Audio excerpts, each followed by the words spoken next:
Zero होगा, ठीक है ना। जेड वाला निर्देशांक हमेशा क्या होगा, जीरो होगा। तो यानी A0 B0 D0 है, इसका मतलब ये हो गया कि ये एक्स वाई तल ही है। क्या है ये, एक्स वाई तल होगा।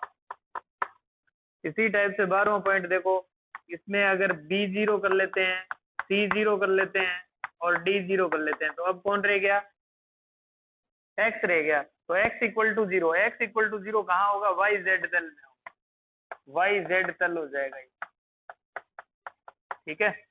13वां पॉइंट इसी टाइप से, अगर मैं a इक्वल टू जीरो कर लेता हूँ और c इक्वल टू जीरो कर लेता हूँ और d इक्वल टू भी जीरो कर लेता हूँ, आपको दिखाई दे रहा है क्या जब लास्ट तक, हाँ बेटा, नीचे यहाँ ये लास्ट लाइन दिखाई नहीं दी क्या आपको, ओके कोई ना। 13 नंबर पॉइंट जो है वो यहाँ लिख लेते हैं। 13 नंबर पॉइंट में मैंने कहा a इक्वल टू भी जीरो, c इक्वल टू भी zero and d equal to भी जीरो।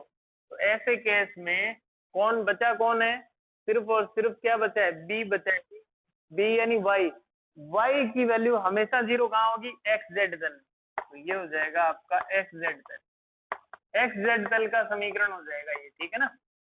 जैसे अब मैं आपको बताता हूँ ये क्या हुआ है। जैसे हम 2D के अंदर पढ़ते थे कि अगर कोई बिंदु y अक्ष पर है तो उसका x वाला निर्देशांक क्या होगा, सदैव जीरो होगा। इसी टाइप से अगर कोई एक्स जेड तल में ही है, एक्स जेड तल के अंदर है, तो उसमें y वाला निर्देशांक ही है। एग्जाम्पल नंबर 21 ले लेते हैं, 20 तो ऐसे थ्योरेटिकली है। उसमें क्या है, वह अनुपात ज्ञात कीजिए जिसमें बिंदु P दे रखा है आपको -247, -247, ये आपका P है। Q जो है वो दे रखा है 3 -5 8, 3 -5 और 8, ये आपको Q दे रखा है। तो देखिए इसने बोला है कि वह अनुपात ज्ञात कीजिए जिससे ये PQ जो है वो वह अनुपात ज्ञात कीजिए जिसमें PQ को मिलाने वाली रेखा को निर्देशी तलों द्वारा काटा जाता है, निर्देशी तलों द्वारा काटा जाता है। अब देखिए ये अच्छा वर्ड है, निर्देशी तल। निर्देशी तल का मतलब कौन सा हो गया, जैसे एक्स वाई तल हो गया, ठीक है, 3 निर्देशी तल हो। दूसरा वाई जेड तल हो गया, तीसरा जेड एक्स तल हो गया, ठीक है। निर्देशी तलों द्वारा काटा जाता है, वह अनुपात ज्ञात करना है। तो सबसे पहला, जैसे हम, मैं इसको पहले वाला क्वेश्चन जो है उसको सॉल्व कर रहा हूँ, है ना। तो माना कि PQ को एक्स वाई तल लैम्डा अनुपात 1 में काटता है, ठीक है भाई।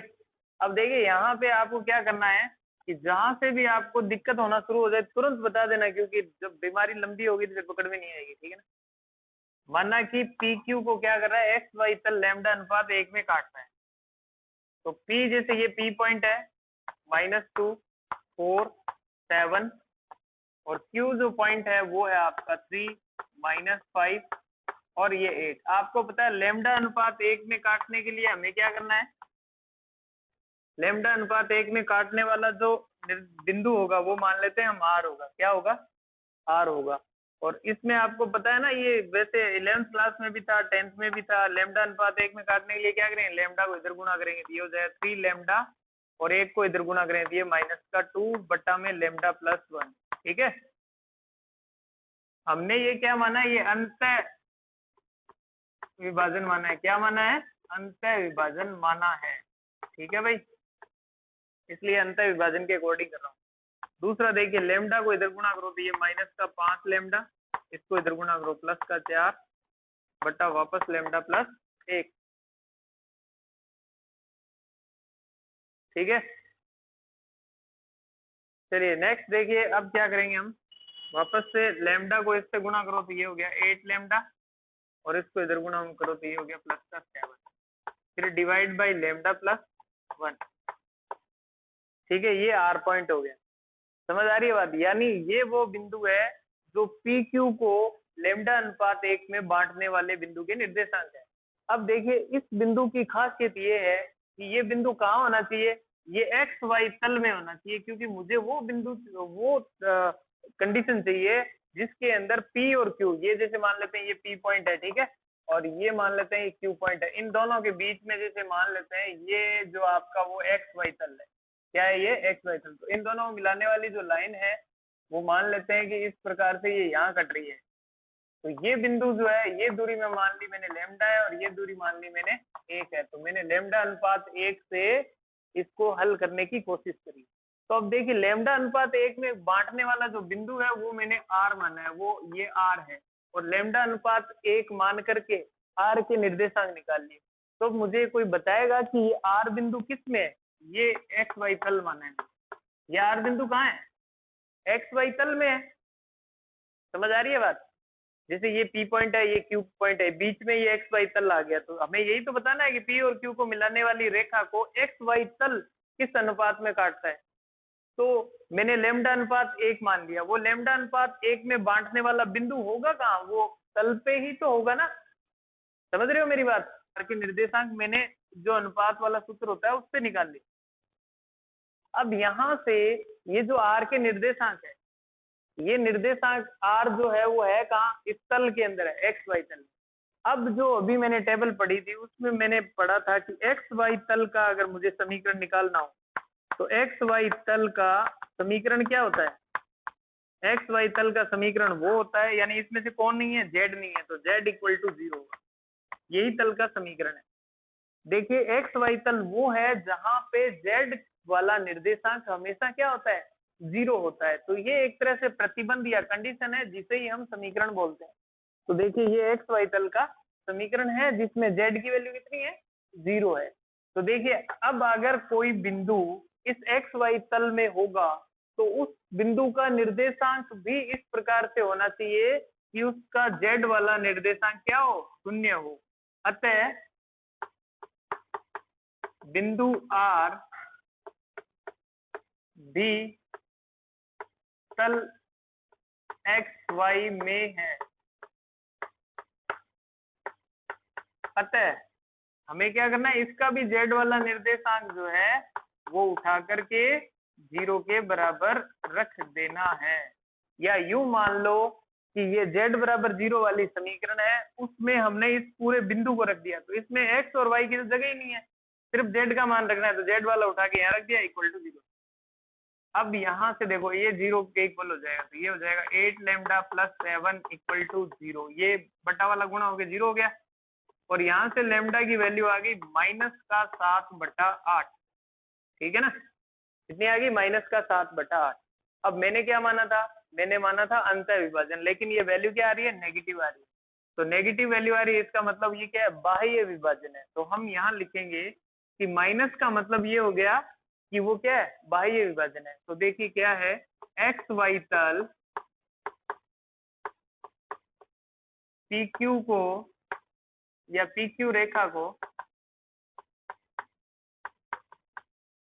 7/8:1 में बाह्य विभाजन करता है,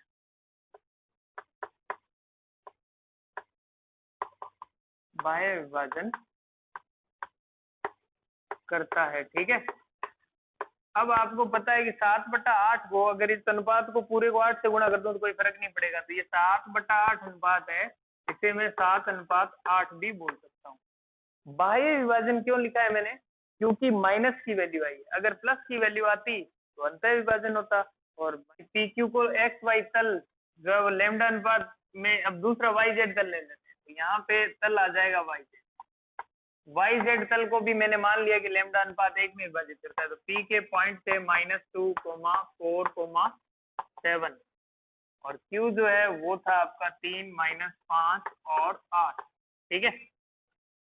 अब इसको भी लैम्डा अनुपात 1 में विभाजित कर रहा हूं मैं, तो लैम्डा अनुपात 1 में विभाजित करने वाला बिंदु है वो मैंने R ले लिया, और R के निर्देशांक जो सूत्र मैं जानता हूं उससे इसको इधर गुणा करो तो ये 3 लैम्डा, इसको इधर गुणा करो तो -2 बटा, यानी वही बिंदु वापस आ जाएगा, ठीक है, जो बिंदु था वही बिंदु वापस आ जाएगा।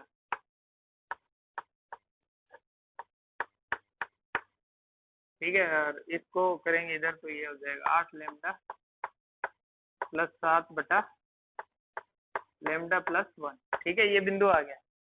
ये वही बिंदु आ गया। अब की बार मुझे तल कौन सा लेना है, अब की बार मुझे लेना है वाई जेड तल। तो वाई जेड तल के अंदर या वाई जेड तल जो है उसका समीकरण क्या होता है, वाई जेड तल का समीकरण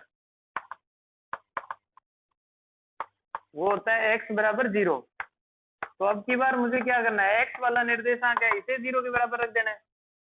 अतः यहाँ वही बात लिखनी है, अतः बिंदु आर भी तल में उपस्थित है। ठीक है, बिंदु आर भी क्या है, तल में उपस्थित है। तो ये यानी ये जो बिंदु है इसको इस समीकरण में लिख दो, ये तल की समीकरण है। या यूं मान लो कि x वाला निर्देशांक 0 बराबर है, तो ये 3 लैम्डा माइनस 2 बटा लैम्डा प्लस 1 इक्वल टू 0। वापस से ये इससे गुणा करो, ये 0 आ जाएगा। यहाँ से लैम्डा की वैल्यू जो है अब की बार 2/3 आएगी। कितनी आएगी, 2/3। अब की बार वैल्यू क्या आ रही है, धनात्मक आ रही है। तो हम ये बोलेंगे कि लैम्डा की वैल्यू 2/3 आई है, यानी अनुपात हो गया 2/3 अनुपात 1। अब मैं 3 से इसको गुणा करूंगा तो यानी अनुपात हो गया 2:3। कितना हो गया, 2:3। अब हम यहाँ पे डायरेक्टली लिखेंगे कि पी क्यू को या पी क्यू रेखा को वाई जेड तल, वाई जेड तल जो है वो कितना 2:3 में अंतः विभाजित करता है। क्या करता है, अंतः विभाजित करता है।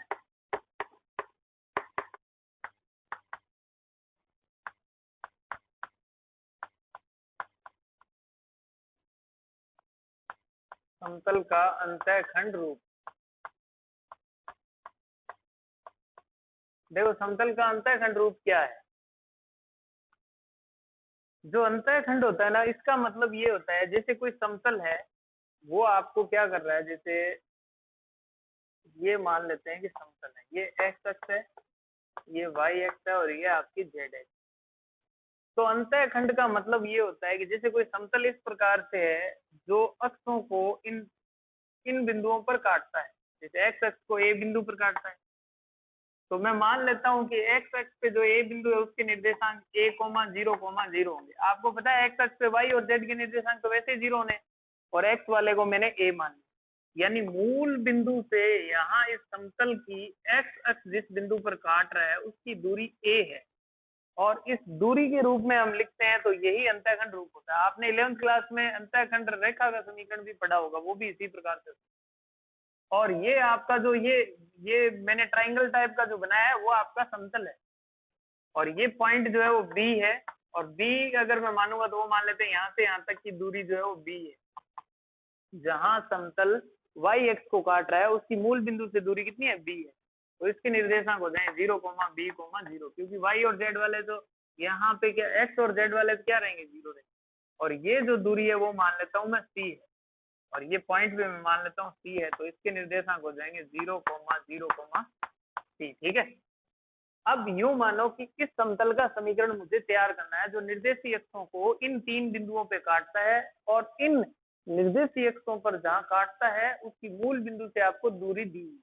अब मूल बिंदु से दूरी दी हुई है तो वहां से अपने पास में बिंदु बन गए, ये ए बिंदु बन गया, ये बी बिंदु बन गया, सी बिंदु। अब यूं मानो कि आपको समतल इस प्रकार से समतल का समीकरण ज्ञात करना है जो इन 3 बिंदुओं से गुजरता है। ठीक है, अब यूं मान लेता हूं मैं कि समतल का समीकरण जो a, 0, 0, b, 0, b, 0 तथा c, 0, 0, c से गुजरता है। ठीक है ना, यहां से क्या हो रहा है, ये गुजरता है, यानी इस बिंदु का मुझे इन 3 बिंदुओं से गुजरने वाले समतल का समीकरण चाहिए। चलिए अब हम बात करते हैं समतल का समीकरण होता क्या है। समतल का समीकरण होता है ax, यानी अब मैं यहाँ पे ax जो है उसको कुछ और रूप में ले रहा हूँ, क्योंकि यहाँ भी a है और यहाँ भी b है। तो मैं यूं मान लेता हूँ कि यहाँ पे ये p ले लेता हूँ, px plus qy plus rz plus यहाँ डी लेते हैं, प्लस डी इक्वल टू 0, ऐसा समीकरण है। यानी ये पी क्यू आर जो है ये मैंने जानबूझ के अलग लिया क्योंकि यहाँ भी मैंने ए बी सी ले लिया, ठीक है भाई। या आप लेना चाहो तो इनको कैपिटल ए और कैपिटल बी सी डी भी ले सकते हो, capital A x, capital B y, capital C z और कैपिटल डी इक्वल टू 0, ऐसा भी हम ले। अब देखिए ये यूं मानो कि ये समतल जो है इन तीन बिंदुओं से गुजरता है, इसका मतलब इन तीनों बिंदुओं को समतल की समीकरण संतुष्ट करेगी। तो हम क्या करेंगे, जैसे पहला बिंदु ए जो है a, 0, 0 से गुजरता है, तो इससे गुजरता है तो इससे हम गुजार देंगे। गुजारने का मतलब ये बिंदु जब इसमें पुट करेंगे तो समीकरण संतुष्ट होनी चाहिए। इस समीकरण को समीकरण नंबर 1 मान लेता हूं मैं। ये बिंदु अगर इसमें रखेंगे तो देखिए x की जगह यहाँ मुझे क्या रखना है, a रखना है, तो ये capital A into small A, plus y की जगह मुझे 0 रखना है, तो ये 0 हो गया, ये भी 0 हो गया, और क्या बच गया, ये d बच गया, तो प्लस d इक्वल टू 0। यहाँ से मैं अगर बात करूं कैपिटल A की, तो कैपिटल A का यहाँ से अगर मान निकालेंगे तो कैपिटल A इक्वल टू आ जाएगा माइनस का d अपॉन स्मॉल ए। मेरे ख्याल से सभी को समझ आ गया होगा यहाँ से, ठीक है। अब इसी टाइप से जब B बिंदु है, B 0, B, 0 से गुजरता है, ये अगर इससे भी गुजरता है तो इस बिंदु को भी इसकी समीकरण संतुष्ट करेगी। तो ये बिंदु इसमें रखेंगे तो x का मान 0, y का मान b और z का मान 0 रखेंगे, तो यहाँ से आ जाएगा capital B small b plus d equal to 0, ठीक है। यहाँ से कैपिटल B की जो वैल्यू है वो आ जाएगी आपकी माइनस d बाई बी, ठीक है भाई। इसी टाइप से C बिंदु जो है 0, 0, C से गुजरता है, यहाँ से भी ये गुजरता है, तो ये हम इसमें ये बिंदु रखेंगे इसमें, तो ये आपका ये 0 हो जाएगा, ये भी 0 हो जाएगा और C बचेगा, तो capital C small c plus d equal to 0। यहाँ से मैं कैपिटल C की वैल्यू निकालूंगा तो वो हो जाएगा माइनस d बाई सी, ठीक है। अब हमें क्या करना है, capital A, capital B, capital C का मान समीकरण नंबर 1 में समीकरण 1 में रखने पर, ठीक है। इसमें अगर रखेंगे तो a का मान यहाँ रखेंगे, तो a का मान कितना है, minus d upon a into h, minus d upon b into y, minus d upon c into z plus d equal to 0, ठीक है। अब इसमें से देखो क्या कॉमन लेंगे, माइनस d को कॉमन ले लेते हैं। अगर मैं यहाँ माइनस d को कॉमन ले लेता हूँ तो ब्रैकेट में देखो क्या रहेगा, x upon a plus y upon b plus z upon c minus d, -1 रह जाएगा क्योंकि माइनस डी कॉमन है, इक्वल टू 0। तो ये यूं मान लो माइनस डी की वैल्यू तो 0 होगी नहीं, या इसको 0 के अपॉन में ले जाएंगे, यहाँ से आपकी समीकरण बन जाएगी x upon a plus y upon b plus z upon c equal to 1। ये आपके उस समतल की समीकरण है जो निर्देशीय अक्षों को मूल बिंदु से ए बी सी दूरी पर काटता है।